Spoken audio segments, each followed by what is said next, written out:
அமெரிக்காவின் மாசாசூசெட்ஸ் மாகாணத்தில் இருக்கிற ஹார்வர்ட் பல்கலைக்கழகம் உலக புகழ் பெற்றது. இந்த பல்கலைக்கழகம் சுமார் 1639 ஜான் ஹார்வர்டுங்கிற கிறிஸ்தவ பாதிரியாரால தொடங்கப்பட்டது. இந்த பல்கலைக்கழகம் உலகத்தோட மிகப்பெரிய தனியார் பல்கலைக்கழகமாகவும் மிக பழமையான பாரம்பரியமான பல்கலைக்கழகமாகவும் இருக்குது. இந்த பல்கலைக்கழகத்துல ஏறத்தாழ ஒரு 30,000க்கும் மேற்பட்ட மாணவர்கள் படிக்கிறாங்க.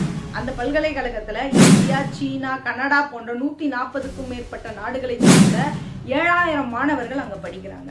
பல்கலைக்கழக வளாகத்துல ஜனநாயக ரீதியான போராட்டங்களை நடத்துவதற்கான உரிமை மாணவர்களுக்கு இருக்கு. அப்படி இருந்தாலும் பாலஸ்தீனத்துக்கு ஆதரவாக ஹார்வர்ட் பல்கலைக்கழகத்துல மாணவர்கள் கடந்த வருஷம் போராட்டம் பண்ணாங்க.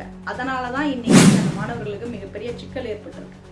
காசா மீதான இஸ்ரேலின் நடவடிக்கைகளை கண்டித்து பாலஸ்தீனத்துக்கு ஆதரவு தெரிவிச்சு கடந்த வருஷம் மே மாசம் தொடர்ச்சியா போராட்டங்கள்ல ஹார்வர்ட் மாணவர்கள் ஈடுபட்டாங்க. உலக அரங்குல அந்த மாணவர்கள் நடத்தின போராட்டம் மிகப்பெரிய அதிர்வலைகளை ஏற்படுத்தினது.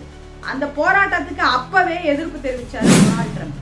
அதன் பிறகு அவர் அமெரிக்க அதிபரா பதவியேற்றவுடன் கிட்டத்தட்ட 350 ஆண்டுகள் பழமை வாய்ந்த ஹார்வர்ட் பல்கலைக்கழகத்துக்கு எதிரான நடவடிக்கையில இறங்கி இருக்கிறாரு டொனால்ட் ட்ரம்ப். ஏற்கனவே குடியுரிமை, வரி விதிப்பு போன்ற விவகாரங்கள்ல அதிரடி நடவடிக்கைகளை எடுத்துட்டு வரும் டொனால்ட் ட்ரம்ப் இப்போ ஹார்வர்ட் பல்கலைக்கழகத்திலையும் நடவடிக்கை எடுத்துக்கிட்டு இருக்கிறாரு.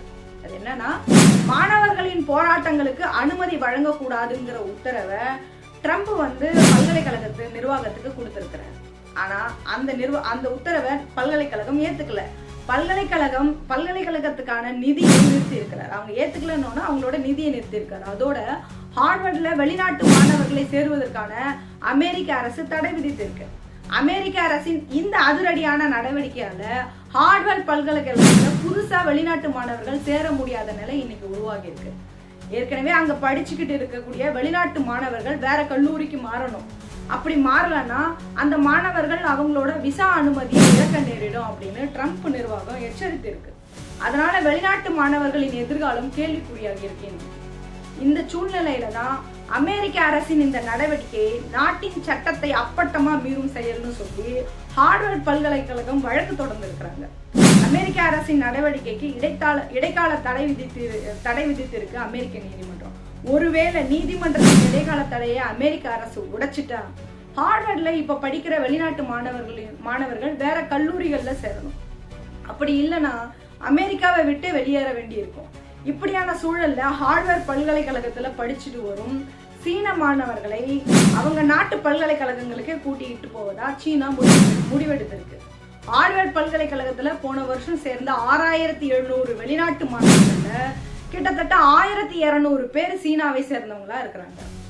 மாணவர்களின் எதிர்காலம் பாதிக்கப்படுவதை துளியும் விரும்பாத சீனாவோட மாணவர்களின் எதிர்காலத்தை பாதுகாக்க சீன அரசாங்கமும் அந்த நாட்டின் பல்கலைக்கழகங்களும் வேகமா அவங்களுடைய வேலைகளை துரிதப்படுத்திக்கிட்டு இருக்காங்க. அப்ப ஹார்வர்ட்ல படிக்கிற இந்தியாவை சேர்ந்த 788 மாணவர்களின் எதிர்காலம் குறித்து இந்திய அரசு தரப்புல எதுவும் தெரிவிக்கல. ஏற்கனவே 100க்கும் மேற்பட்ட இந்தியர்களின் கை கால்களை சங்கிலியால கட்டி நாடு கடத்தப்பட்ட போது வெறும் வேடிக்கை மட்டும்தான் பார்த்தது போல இந்திய மாணவர்கள் விவகாரத்திலையும் இப்பவும் வேடிக்கை தான் பார்க்க போகுதா அப்படிங்கிற கேள்வி இந்திய அரசு இப்பவும் வேடிக்கை தான் பார்க்க போகுதா அப்படிங்கிற கேள்வி நமக்கு ஆழமா இருக்காங்க.